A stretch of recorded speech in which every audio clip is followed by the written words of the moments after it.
उस्मा बुखारी साहिबा, शहबाज शरीफ साहब ने ट्वीट ये क्यों किया जबकि तहरीक इंसाफ तो ये कह रही है, और ये जो अभी आपका अस्करी व कौमी क़यादत का इजलास हुआ उसमें भी आर्मी चीफ और फौज के खिलाफ मुहिम की मजम्मत की गई, लोगों पर जोर दिया गया इसका हिस्सा ना बने। ये आप लोग ज़्यादा एग्जैजरेट कर रहे हो कि डार, मेरा भाई तो कह रहा है ये बात सही कि उस्मान डार जो है वो ना कभी किस तरह करते हैं, ना अक्सर इनकी पार्टी के लोग जो है वो फौज के खिलाफ बात नहीं करते, लेकिन बात तो इमरान खान की हो रही है और उनके कहने पे करोड़ों लोग करते हैं, डार साहब माने या ना माने। तो आप एग्जैजरेट तो नहीं कर रहे हो? अगर आपको लगता है कि वाकई करते तो आप हल क्या है उसका आपके पास, उस्मा साहिबा आपकी गवर्नमेंट के पास?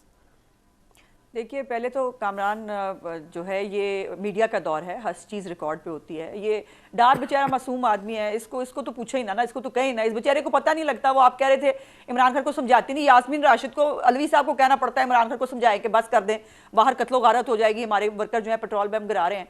और इमरान खान आज अदालत में जो जहाँ फर्द जुर्म आयद होनी होती है ना, वहाँ पे वो मॉब लेके जाते हैं, वहाँ पे अपने दहशतगर्द इकट्ठे करके लेके जाते हैं। और आज चूंकि जमानत लेनी थी, आज वो अच्छे बीबे बच्चे की तरह जो है वो अदालत में पेश हुए। जहाँ तक इनका प्रॉब्लम ये है कि इन्होंने जो एक तरीका बनाया हुआ ना, ऊपर से सब जो है वो अच्छा अच्छा दिखाएंगे, लेकिन अब तो अच्छा भी नहीं दिखा सकते क्योंकि इमरान खान के जो बयानात हैं वो ऑन रिकॉर्ड मौजूद हैं। अभी जो हसन न्याजी पकड़ा गया है उसकी आपने धमकी सुनी थी, जिसके अंदर उसका वीडियो बयान है, ना कोई हाफिज बचेगा ना कोई फलाना बचेगा, और वो खाना जंगी की धमकियां दे रहा था। इसी तरह जो मशवानी है, अजहर मशवानी को भी ये नहीं जानते होंगे ना, यकीनन इनको क्या पता अजहर मशवानी कौन है। जो बाकी इनके पेरोल के ऊपर जो रखे हुए हैं, जो इनके टाइगर साफी हैं, इनको तो नहीं पता कि वो क्या कह रहे हैं, वो किसकी लाइन ले रहे हैं। जो लंदन में मुजाहरा हुआ वो पीटीआई लंदन का जो है मुजाहरा था, जिसके अंदर इलीगल जो है वो आर्मी चीफ के बड़े बड़े पोस्टर्स पकड़े हुए थे उन्होंने, और जो जबान इस्तेमाल की गई, जो नारे वहां लगाए गए, और आज पहली दफा लगाए गए।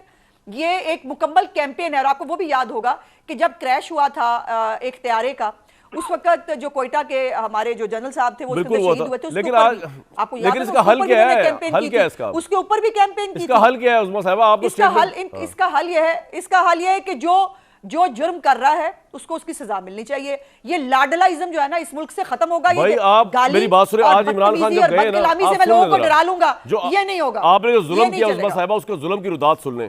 आज अदालत में इमरान खान ने कहा कि मैं इस्लामाबाद में था कि पुलिस मेरे पीछे घर में आ गई, मेरी बीवी घर पर अकेली थी, शीशे टूटने पर उन्होंने चीखें मारी और छुपकर मैं आज अदालत पहुंचा हूं इस गाड़ी में, जिसको कोई नहीं जानता। तो ये भी जुल्म हुआ है कि इसकी मजम्मत करते हैं, उनकी बीवी घर में अकेली थी, वो चीखें मारने में मजबूर हो गई, जिस तरह पुलिस ने हरास किया आके वहां अंदर। इसको आप कंडेम करती हैं कि नहीं करती? मुझे बड़ा अफसोस हुआ उनकी चीखें मारने पर, लेकिन इमरान खान को तो चीखें सुन सुन के, दूसरों की बेटियों की चीखें सुन के खुशी हुआ करती थी। मरियम नवाज के जब होटल का कमरा तोड़ा गया था तब बड़ी खुशी हुई थी इमरान खान को। जब मरियम नवाज को जो है वो उसकी छोटी बेटी के सामने और बड़े मियाँ साहब के सामने उनकी बेटी को अरेस्ट किया गया था और जिस बदतमीजी से उनको लेके गए थे, बड़ा खुशी होती थी। जब शहबाज शरीफ साहब की बेटियों के घर के ऊपर रेड कराते थे तब तो इनको बहुत खुशी होती थी। और ये चीखें जो है ये अपने अभी तो अंदर गए नहीं, जनान खाने की तरफ कोई नहीं गया भाई। पुलिस जो है वो सिर्फ बाहर रही है, लॉन तक जो लोग वहां पे इकट्ठे थे, जिन्होंने जो पेट्रोल बम फेंक रहे थे, और उन्होंने स्ट्रेट फायर किए ऊपर से। उसके बाद पुलिस वहां से बाहर आ गई। अभी तक सर्च वारंट जो हालात इस मुल्क के अंदर नजर आ रहे हैं ना, अभी तक तामील नहीं हुई है। इमरान साहब ने पिछले एक हफ्ते में जो पेशियां हुई हैं, जो पुलिस ने भी हरकतें दिखाई अपनी और जो इमरान साहब के फॉलोअर्स ने की, इलेक्शन तो वैसे होता नजर नहीं आ रहा मेरे भाई। अब क्या होगा ये समझाएं मुझे, आगे क्या होगा? What is the way forward? देखिए, वे फॉरवर्ड यही है कि अदालतों में पेश होंगे जो भी जाली मुकदमात किए हैं। सेंचुरी तो कर ली है मेरे लीडर ने, नॉन करेक्टिंग सेंचुरी है ये पहली। पूरी पीडीएम के ऊपर कामरान 100 से ज्यादा मुकदमात नहीं होंगे जो मेरे अकेले लीडर पे हैं। हमारे ऊपर तो छोड़े, जो हम सब पे ये मसला केस है, ये 100 मुकदमात। मैं आपसे एग्री करता हूँ इस पे। तो मेरा मतलब है, यहाँ तो आप कहते हैं जी लाहौर में बारिश हो रही है तो इसका भी जिम्मेदारी मसका केस है जिसमें एक में भी गिरफ्तारी नहीं हो सकती, एक में फर्द जुर्म नहीं हो सकती। आपको तो गवर्नमेंट बनाने का हक ही नहीं यार, आपसे तो बात ही करना फजूल है। छोड़ दे यार उस्मा साहिबा, आपने बड़ा दिल दुखाया मेरा। गुंडागर्दी की वजह से गिरफ्तारी नहीं हो रही, बाकी इल्जामात उनके ऊपर देखो तो सही कौन कौन से हैं। अब हाथ तो मुझे नहीं पता कौन कौन से हैं। पेट्रोल बम्बों से हमले करेंगे, जब आप यार क्या पुलिस आपकी जो पेट्रोल बम से डर गई, मैं तो हैरान हूँ। पेट्रोल बम, मेरी बात सुने, पंजाब पुलिस ने चूड़ियां पहनी हुई हैं, पेट्रोल बम बना हो गया तो न्यूक्लियर बम चला दिया उन्होंने। यार मैं तो हैरान हूं। Petrol bomb what is petrol bomb भाई? क्या बुज़दिल पुलिस की टिकी है इनको दोबारा। कमाल है, आपने पेट्रोल बम से गाड़ियों को आग लगते नहीं देखी है ना। आप कह रहे हैं व्हाट इज पेट्रोल बम? आपने वो रेंजर्स की गाड़ी जिसके ऊपर रेंजर्स को आग लगी लड़कों को, वो बाद में तो फिर जवाब देना चाहिए था ना जिन्होंने पेट्रोल बम फेंका भाई। कुछ नहीं है, जवाब देना चाहिए। चूड़ियां पहन के पुलिस क्यों आई हुई थी? उनको घरों के साथ जाने की इजाजत नहीं थी ना भट्टी साहब। जिस तरह इनको स्ट्रेट फायर करने का शौक आ रहा है, इन पे हुए हो तो इनको पता चले। बस फिर स्ट्रेट फायर करने की इजाजत नहीं थी तो फिर पॉपुलर लीडर गिरफ्तार करने नहीं पुलिस को बेचारी को भेजना चाहिए था। उनको भी विक्टिम बना दिया आपने अपनी सियासत पॉपुलर लीडर, अगर पॉपुलर लीडर के ऊपर इल्जामात हैं तो क्या करें? हाँ, तो फिर जब वो आरती उतारे बैठ के, वो जब एक्शन भी नहीं कर सकते, खा गया, वो एक्शन भी नहीं कर सकते, पेट्रोल पंप भी खाएंगे ना, आप तो घरों में बैठे हुए आराम से। दहशतगर्दी करा रहा है तो क्या करें? भट्टी साहब ये जो हालात, पॉपुलर लीडर की आरती उतारते हैं कि वो दहशतगर्दी कर रहा है, वो लोगों को मरवा रहा है, लोगों पे गोलियां चला रहा है, उसको दहशतगर्द, उसको आरती उतारते हैं, उससे फूल चढ़ाते हैं, उसकी माला चढ़ाते हैं। नमस्ते जी। नमस्कार, कैसे हो भैया? बस बढ़िया।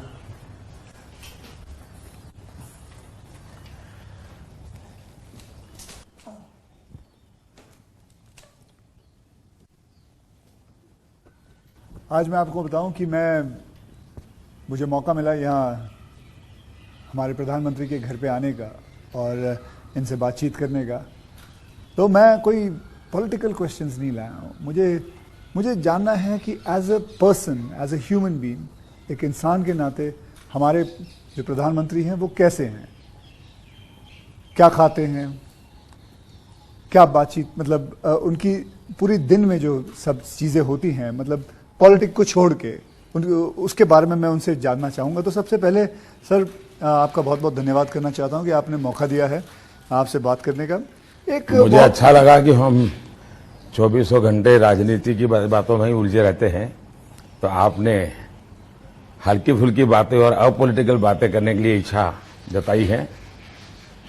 मैं नहीं जानता हूँ दर्शकों को कितनी रुचि होगी, लेकिन जरूर मैं खुल करके बातें बताना पसंद करूंगा। नहीं, बहुत लोग बहुत कुछ जानना चाहेंगे आपके बारे में, क्योंकि आपके पर्सनल मतलब जो लाइफ होती है, कि जैसे कि मैं आपको बताऊं, मेरा ड्राइवर है, उसकी बेटी, उसने मैं उसको पूछ रहा था कि बेटी तो अगर नरेंद्र मोदी जी को, हमारे प्रधानमंत्री को कोई क्वेश्चन पूछना चाहेगी तो क्या पूछना चाहेगी? तो कमाल का सवाल उसने पूछा कि क्या हमारे प्रधानमंत्री आम खाते हैं? ये भी उसका क्वेश्चन है कि आम खाते हैं, और अगर खाते हैं तो क्या काट के खाते हैं या ऐसे गुटली के साथ खाते हैं? मतलब होता है ना, वॉश बेसिन के ऊपर खड़े होकर गुटली के साथ आम खाना, उसका मजा ही कुछ और होता है। तो मैं जानना चाहूंगा कि आप आम खाते हो सर? एक तो मैं आम खाता भी हूँ और आम खाना मुझे बहुत पसंद भी है। अच्छा। और गुजरात में आम रस की परंपरा भी है। वो तो बहुत। लेकिन जब मैं छोटा था तो वैसे तो कोई आम वाम खरीदना वरीदना तो हमारे लिए कोई उस प्रकार की कोई लग्जरी हमारी फैमिली थी नहीं। लेकिन कभी खेतों में चले जाते थे तो हमारा देश का जो किसान है बड़ा उदार रहता है। कोई खेत में आकर के खाता है तो कभी रोकता नहीं है, चोरी करता है तो रोकता है। तो आम के पेड़ पर जो पके हुए आम थे वो खाना हमें जरा ज्यादा पसंद था। यानी उतारने के बाद पकाया हुआ नहीं, नेचुरल कोर्स में पका हुआ, और फिर पूरा का पूरा। अच्छा, तब तो ये हाइजीनिक की कोई समझ भी नहीं थी कि धोना चाहिए, टिकना करना, कुछ नहीं समझते थे, ऐसा ही अपना कर लेते थे। लेकिन बाद में जैसे जैसे बढ़े तो कई वैरायटियों के विषय में जानने लगे, आम रस खाने की आदत लगी। लेकिन इन दोनों मुझे कंट्रोल करना पड़ता है। अच्छा, अभी फिलहाल कंट्रोल? अब फिलहाल में मुझे सोचना पड़ता है कि इतना खाऊं या न खाऊं। नरेंद्र जी, मैं आपसे ये पूछना चाहूंगा कि आपने कभी सोचा था कि आप प्रधानमंत्री बनेंगे? कभी आपने सोचा था? और सोचा भी था तो कौन से साल में, कौन सी उम्र में आपने सोचा था कि मैं इस देश को चलाना चाहूंगा? कभी ऐसा विचार नहीं आया। अच्छा। और सामान्य लोगों के मन में बात गले नहीं उतरती है। शायद जो बन जाते हैं सबके जीवन में ऐसा होगा। मैं नहीं मानता हूं कि यानी कोई एकदम फैमिली ही उसी प्रकार से बैकग्राउंड वाली हो और किसी के मन में इच्छा जगती हो तो बहुत स्वाभाविक है।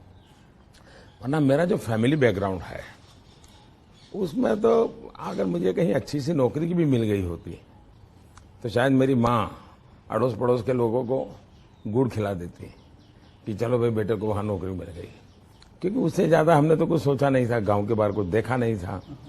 ये तो ऐसी ही यात्रा चल पड़ी और देश मुझे लेता चला गया, तो अपने आप ही बनते चले गए। सब कुछ जिम्मेवारी आती गई। बहुत ही मतलब नेचुरली रहा है इसमें। वैसे मुझे मेरी दृष्टि से, मेरे व्यक्तिगत जीवन की दृष्टि से अननेचुरल लग रहा है। क्योंकि मेरा बैकग्राउंड, मेरी दुनिया, आज की जो राजनीति का तौर तरीका, उसमें ये सब बैठता ही नहीं जी। मुझे भी आश्चर्य हो रहा है कि देश मुझे इतना प्यार कैसे करता है और इतना सारा क्यों मुझे देता रहता है। जहाँ तक मैंने पढ़ा है आप सन्यासी बनना चाहते थे या आप सोल्जर या आर्मी में जाना चाहते थे, ऐसा कुछ भी? ये मैंने आपकी पढ़ा बात है सही है, ये आपकी बात सही है। बचपन में मेरा एक स्वभाव था, किताबें पढ़ना, लाइब्रेरी चला जाता था, तो बड़े बड़े लोगों के जीवन पढ़ना ये शौक रहता था। कभी फौज वाले यूनिफॉर्म में निकलते थे तो मुझे बड़ा देखता था, कभी बच्चे की तरह खड़े होकर के सैल्यूट कर देता था, मन करता था कुछ न कुछ। इतने में 1962 का वॉर हो गया, तो हमारे यहाँ से दूर एक महसाना स्टेशन है मेरे गांव से, तो वहाँ स्टेशन पे सब लोग, जो फौज के लोग ट्रेनों में जाते थे, उनका बड़ा सत्कार करते थे, चाय वगैरह, तो मैं भी चला जाता था।